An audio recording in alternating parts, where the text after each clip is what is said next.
Bon dia a tots i totes. Ens trobam en el Museu d'Art Sacre de Mallorca perquè avui vos volem presentar un retaule amb motiu de la celebració de Sant Jordi.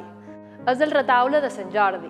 Prové de l'església de Sant Antoni de Pàdua i concretament s'ubicava originalment a la capella de Sant Jordi. El retaule va ser encarregat per la confraria de Sant Jordi. Aquest va ser executat per dos pintors, Pere Nissart i Rafael Moja, entre el 1468 i el 1470. La taula central és obra del pintor Pere Nissart, mentre que en la predel·la podem veure tres pintures: la decapitació de Sant Jordi, obra de Rafael Moja, el Baró dels Dolors, obra de Pere Nissart, i la conquesta de Mallorca per part de Jaume I, també obra del pintor francès Pere Nissart.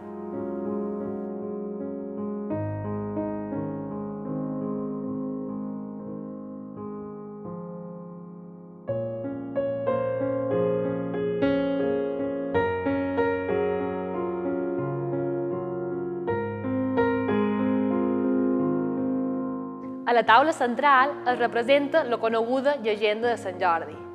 Aquesta llegenda explica que un drac tenia atemorida a tota una ciutat. Els veïnats, per calmar l'afany del drac, varen decidir donar-li de menjar un animal cada dia. Va arribar un punt que els animals dels pobles se varen acabar i varen decidir donar-li al drac una persona cada dia perquè se la mengés. Aquesta persona seria triada per sorteig. Un dia va arribar el torn de la princesa i va aparèixer Sant Jordi per matar el drac i salvar la princesa.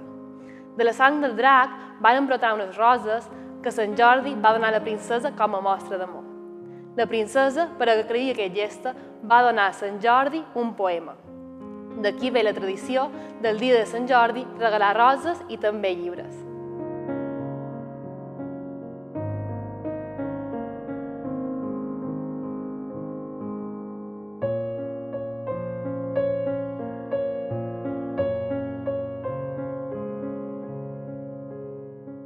Pere Nissart va introduir importants novetats tècniques i estètiques a la pintura gòtica mallorquina.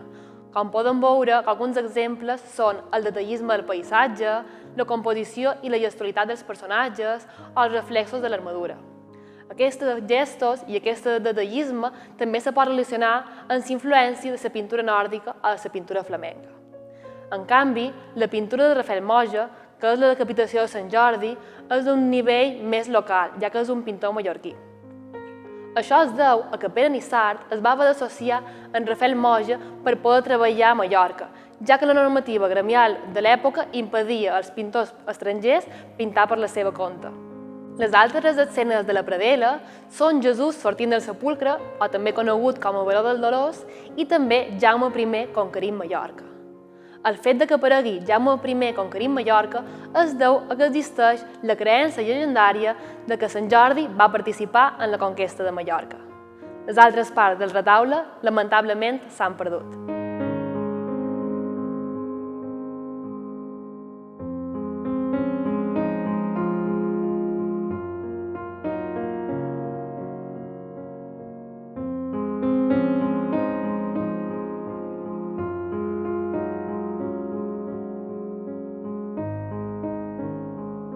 Aquesta és una de les obres més importants del Museu d'Art Sacre de Mallorca i tot un referent dins la pintura gòtica mallorquina.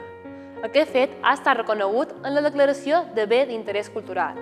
Així que us convidam a tots i totes a venir al museu o conèixer l'obra en directe de dilluns a divendres de les 10 a les 2. A més, també podreu veure la llegenda i una reproducció tàctil que us permetrà atracar-vos a l'obra a través del tacte.